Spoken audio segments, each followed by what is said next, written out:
পরে আরো একটা কাজ করতে হবে। টাকার কোনো বিকল্প নাই, শুধু কাজ না চৌধুরী চাপ। টাকা পাইলে মানুষ সবাই করতেও রাজি আছে।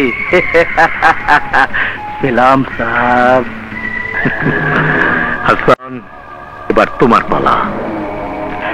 নিজ সন্তানকে স্বার্থের কারণে ক্ষমা করেনি, তোমাকে উপর বলা।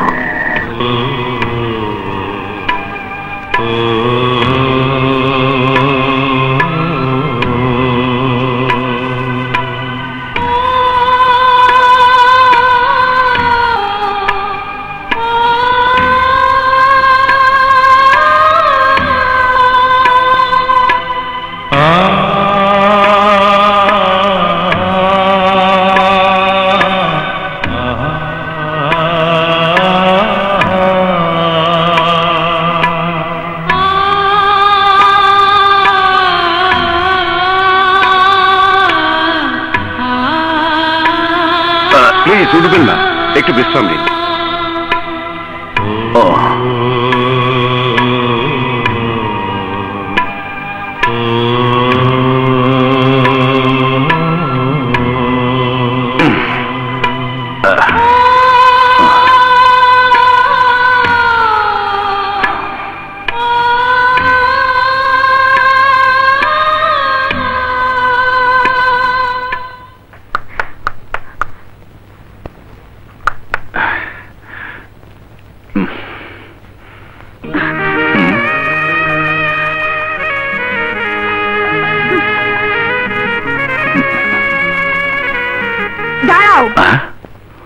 আমার স্বামীকে মেরে আবার হাসপাতালে দেখতে এসেছ, মরেছে কিনা?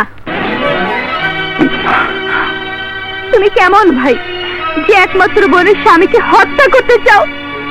তুমি কেমন ভাই যে একমাত্র বোনের হাত থেকে মেহেদির রং মুছে ফেলে বিধবার সাজে দেখতে চাও? এই মুহূর্তে তুই আমার কোনো কথাই বিশ্বাস করবি না, আমাকে সমস্ত অবাধ সহ্য করতে হবে। বলো ভাইয়া বলো, কি অপরাধ করেছিল আমার স্বামী যে তুমি তাকে এমন নির্দয় ভাবে মেরেছো? বলো, জবাব দাও। জানি জানি জবাব দেবার কোনো ভাষা তোমার জানা নেই, কিন্তু একটা কথা মনে রেখো, জীবন মৃত্যুর মালিক ওই আল্লাহ। যাও, এই মুহূর্তে তুমি আমার স্বামী থেকে চলে যাও।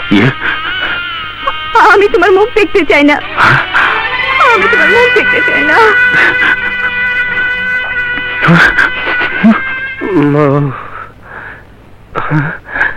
আমার মৌ কোথায়?